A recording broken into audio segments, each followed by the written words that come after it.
Hello everyone, and welcome to another episode of Xaereth Prevails.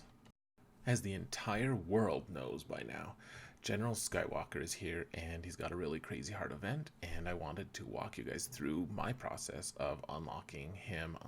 There's 4 different phases, and I want to show you all my different approaches to each of these phases, though the focus is really going to be on phases 2 and 4 because those are the ones that are tripping people up the most, and they're the ones that also tripped me up the most. So phase 1 is the ships, and I have really strong pilots, at least the Galactic Republic ones, and the one that I think is probably the most important is Jedi Knight Anakin. He has the strongest ship, so it would stand to reason that maybe he would be the most important pilot, and I happen to have him completely maxed out. He has Relic 7 and he has all 6E mods, so I think that was probably a pretty big advantage for me moving into this round.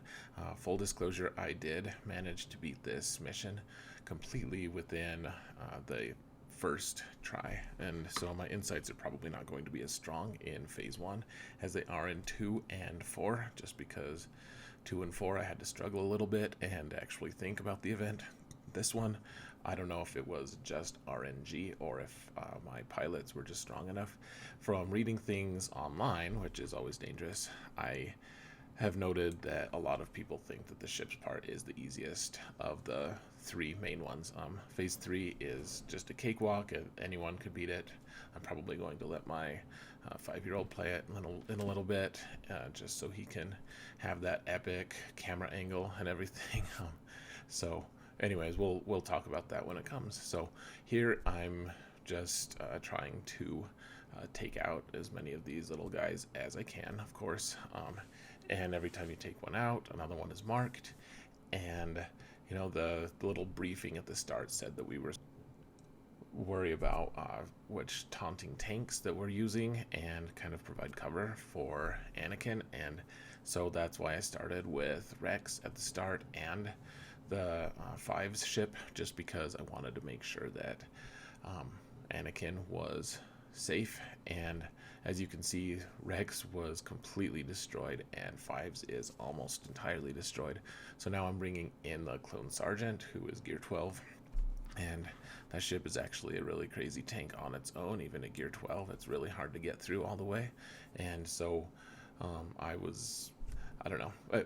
I was just following what they told me, basically. Like they briefed us that we needed to manage all the different taunting tanks, and Anakin is there just picking everyone off, and that's really all you need to do in this phase. Like, just keep Anakin alive with 3 different tanks and move forward. And I don't know if maybe I got lucky at the start where Anakin just didn't get targeted before I had a taunt up at all, but as it stands, he did not, so I would recommend just playing until that happens. RNG will see to it, of course. So General Grievous's ship is up here apparently, and I don't really know how accurate this is to the storyline. I know that the professor guy said that he's embellished some or something, but apparently this is where we kill Grievous, so that seems like a waste.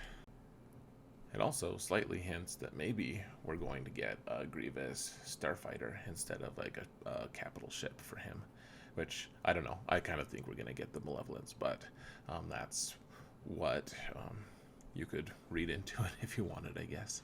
As we advanced through this event, we received 0 in the ways of any kind of prizes. We just got a bunch of titles that I don't really care about. Maybe you do, though, so if you do, I'm happy for you. Phase 2 is the first of the problematic phases, and we're using the Galactic Republic team. And as you can see, I used a pretty substandard squad. My highest was Relic 2. I had 2 of those, and then the rest of them were various states of finished gear 12. So you absolutely can finish below the recommended gear levels, contrary to what I keep hearing on the internet. So I'm going to talk about the different mods and things that I'm applying to different characters, just so you can understand kind of my mindset here.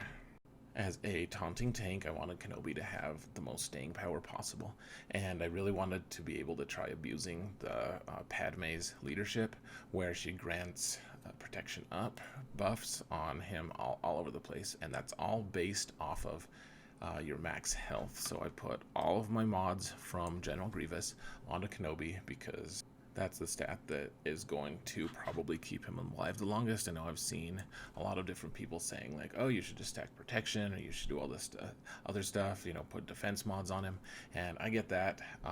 I think that once I put mods from Grievous onto Kenobi, he started actually staying alive. So I would highly recommend trying this set at the very least. All my other characters were fairly standard. I actually didn't swap mods on anyone except for Kenobi, and they were enough. So these are all my default ones. 3PO wants speed, Padme wants speed, she wants health to be able to survive, and abuse that health interaction on her leadership. Shakti is not that helpful. I've seen a lot of videos, well, at least a couple, where she's only like gear 9, but it is nice to have a little bit more gear on her. And Ahsoka, I keep hearing people want to put damage on her.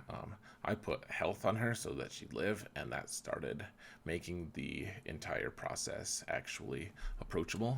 So first I want to just kind of show you guys a couple of my losses, just so you can kind of feel. I didn't beat this perfectly. There was a lot of trial and error in this entire phase. I think I spent about 2 hours working on this. I didn't read anything online. I didn't really collaborate with anyone, so all of the conclusions that I'm drawing are just based off of. So what I discovered in this phase is that you want to be abusing that protection up mechanic. And so from the very start, I was trying to use the Padme basic or her cleanse, which gives her entire party a bunch of protection up, which then transitions into courage. Now, I didn't mess around with my speeds other than with General Kenobi, and I'm fine with that. I think that it was just fine, but I think if you tweak the speeds just a little bit so that all of your characters are faster than all of the droids, then Padme, if she's fastest, she can hand everyone 5 stacks of protection, and immediately after that she can they all have a stack of courage that is actually usable, and they can probably just kill B2 right off the bat. And that was actually the next thing I was going to try if I wasn't able to beat this team when I did. So it ended up not being necessary for me, but I would recommend maybe tweaking those speeds just a little bit. My first instinct, which ended up being wrong, was to target the Magna droids and be able to, work my way through the droidicas and then eventually to Grievous. And what I eventually learned was if I can take out B2, that's going to be really helpful. Just because he's doing the same things that he's always doing. Like, he's always gaining a bunch of turn meter and dispelling all our stuff, and we really, really depend on our protection stacks transitioning into courage, because that's really how we're going to be doing damage. And that's, a lot of people are saying that we need to make sure that Ahsoka has a ton of damage, but the fact is, Ahsoka's damage is really relatively minor compared to how much courage does as a percent health interaction. Like, it's huge. And so you want to be stacking courage. That's going to be your priority. You want to survive and have your characters live, and then you want to make sure that you have these stacks of courage. And you can see here I had an opportunity to take out a droidica just because I had stacks of courage on Shakti, and we managed to kill a Magna Guard that was taunting, because we can't ignore taunt or anything. We don't have any of those mechanics. So I was able to just defer attacks with Shakti and kind of build up those stacks of courage, and then she was just able to wall up that droidica. And then we're back to regularly scheduled programming. So we're trying to take out that B1, and now that he's gone, Grievous is going, and he's going, and you'll note that every time that I have Shakti to call a target to assist, I'm always trying to call Padme, because every time Padme goes, she has a protection up buff on her basic. And so even though she's not really doing that much damage, I don't have her modded for damage, she is really going to build up the team's stacks and their survivability. And that survivability then transitions into offense in the form of courage stacks. And so at this point you want to start saving the Padme special kick. You probably wanted to save it a little bit earlier than this, in fact, because it's on cooldown. You want to make sure that that's actually going to be available when Grievous starts going crazy. And so this is where the fight can get really quick if you have a bunch of stacks of courage. I did not have a lot at this point. Ahsoka had a few apparently, but in this version of Grievous, he apparently has a bunch of protection, more than his regular self does. He probably has a little less health, or maybe it's just because he's a boss and courage doesn't actually do anything to him. But either way, you see that I used Padme's kick to be able to stun him, and that's not a dispellable debuff. I think that's actually the key to being able to beat the final phase of this phase, so to speak. Once you're facing only General Grievous, you want to be able to stun him, and then you can just take him out. And so I was able to freeze the frame a little bit and slow it down, and you could see some epically kind of disappointing numbers from Ahsoka, but it was enough to take out General Grievous here and move us on to the next phase, which is phase 3, and it's pretty easy. Phase 3 of this event is really not that challenging, and if you really don't want to watch it for whatever reason, if you're only into trying to get the insights and strategies for the other phases, you can feel free to skip to about the 13-minute mark. I added this just to make sure that I had some kind of a record later. If the game ever does end or something, it would be really tragic for me to forget some of these events. It'll be a lot of fun for looking back and remembering this game. I know that I wish that I had taken videos of Star Wars Uprising, which is a game that I used to play a lot. I was really into, and when it ended, I was devastated, and I don't have anything. I have some screenshots that are hard to place in context, and so I regret not having any of that stuff, and watching someone else's content is really not the same. So I'm in this case, I just really want to have all of these different things saved for myself, and maybe that's selfish, but I'm not charging for these videos anyway. So you can see that Asajj gets about 1 million attacks in a row, and eventually you find a way to beat her. If you choose poorly, then you lose and you can set, but there's not a ton of options, and you eventually do win. So phase 3 over. I didn't beat it in the first try, as you saw. I think that was probably my 3rd try, but I don't know. I'd be interested to know if that was way below average or not. So the big question is, for phase 4, how low can you go? Like, how low is the lowest amount of gear that you can get? And I managed the event with 3 gear 13s with relic 3 or below. I only had 1 at relic 3, 2 at relic 2, and then a couple at gear 12 plus 2. So I feel like that's pretty low. It's not the absolute lowest that I've seen, but the one unfortunate thing that I had to do was put a Zeta onto Droidica, which of course means I'm going to take even longer to put Zetas onto General Skywalker, which is fine, because I actually unlocked him with Droidica Zeta, and that is a really important piece. So B1, his mods, he just wants speed and damage. Remember that he can't crit, so putting crit damage and crit chance is just not going to do any good to him at all. So lots of damage, just tons of offense. That's all you want from him, and on top of that, tons of speed. Other than that, B2 is, I just used my Sith Troopers mods. Sith Trooper is extremely slow, but B2 is fine with that because he gets so much turn meter. So you just want to load him up with protection and defense, and he's actually the guy I took to gear 13 to try to adapt to the needs of this, and I do not regret it. He's really solid now. He's solid at gear 12, but at gear 13 he's crazy. So Droidica is a departure from the usual. You really want him to be super, super fast. And the reason for that is you need him to be able to use his Zeta, which means you need his ability to be up, his shield ability to go up, so he can be assisting over and over again. Droid might be the most important part on the team, honestly. Even though he's only gear 12, he really did. He made the difference. So, Magna Guard, you just want him to have survivability. So I just put my Bosk set on him to make him a little bit faster as well. But you know, you do want him to have some speed, in fact, and that'll come into play. I'll show you guys in a little bit. And then Asajj, she wants crit damage, she wants offense, she wants health, she wants speed, which I didn't put on this list apparently, but she's really stat hungry, as all Night Sisters.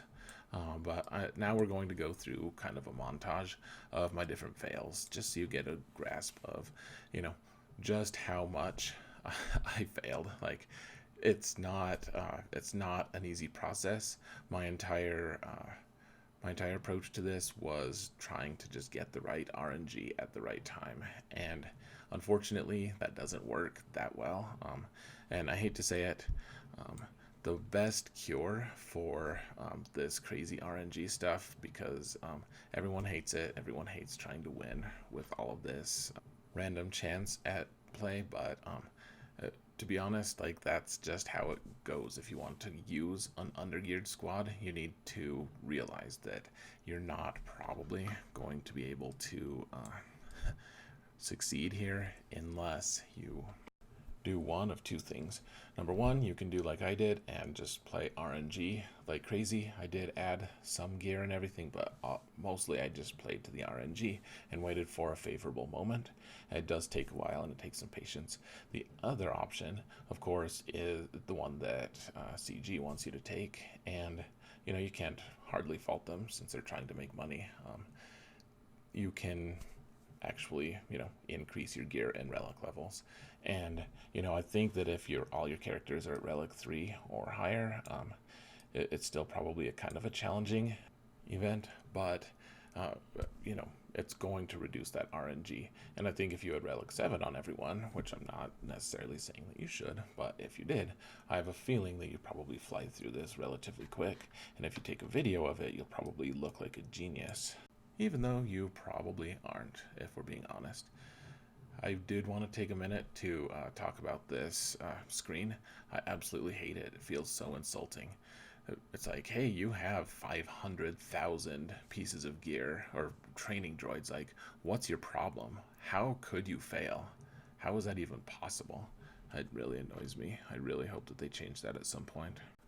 It's also interesting to me that it says I only have 45 pieces of gear, because I know that I have way more than that. Like, not sure what they mean. So, even fully crafted gear, like, what do they consider gear if that's the case? Like 45?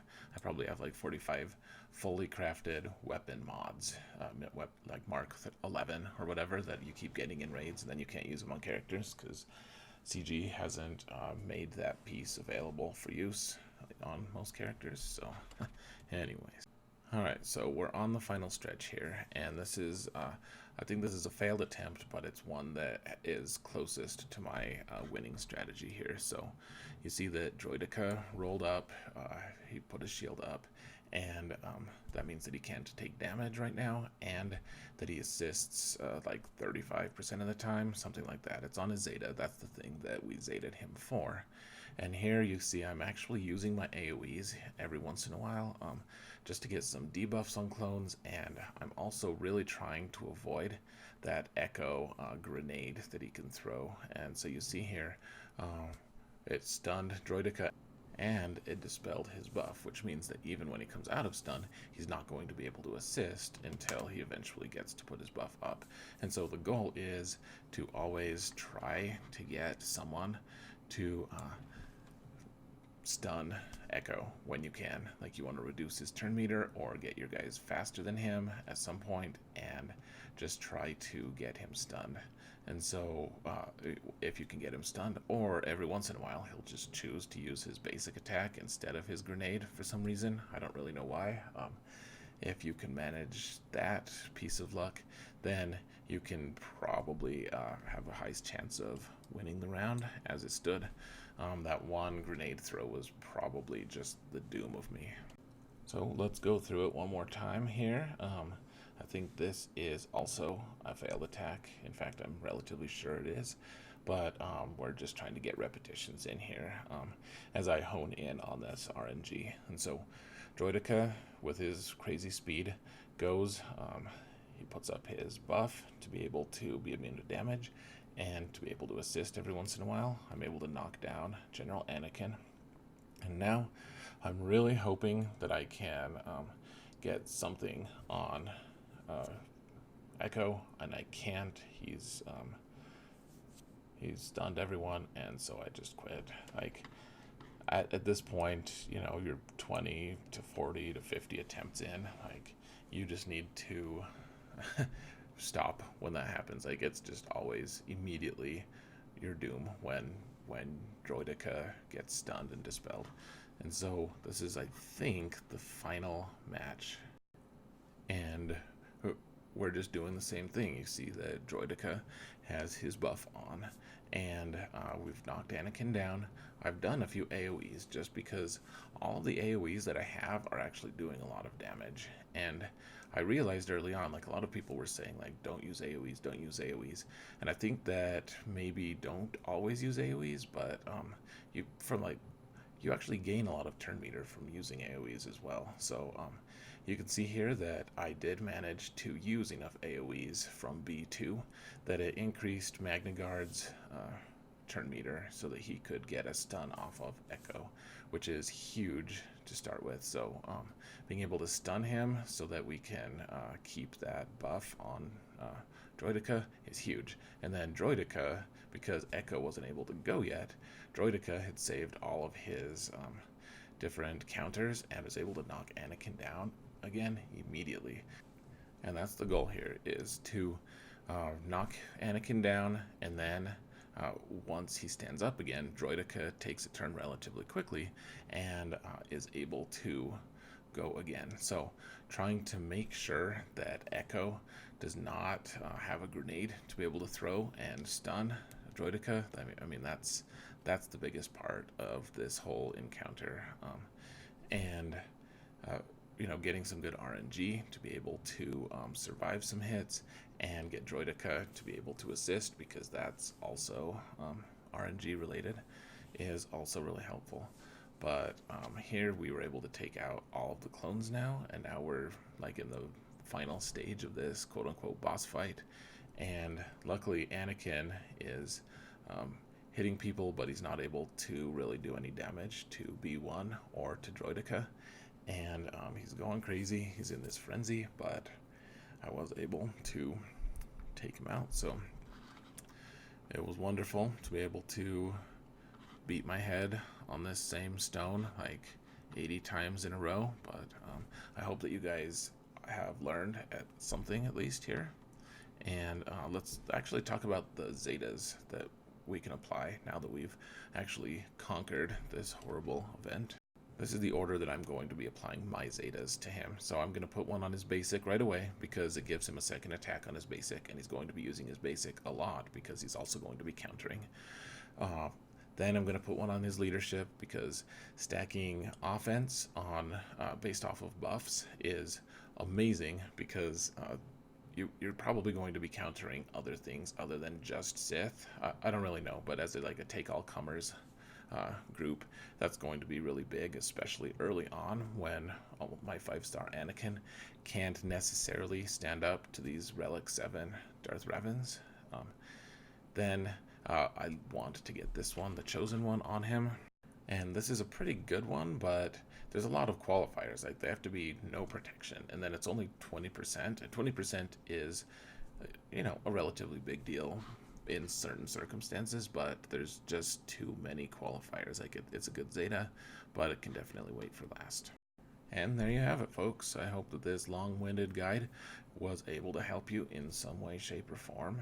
Thank you so much for watching, and remember that in all things, Xaereth prevails.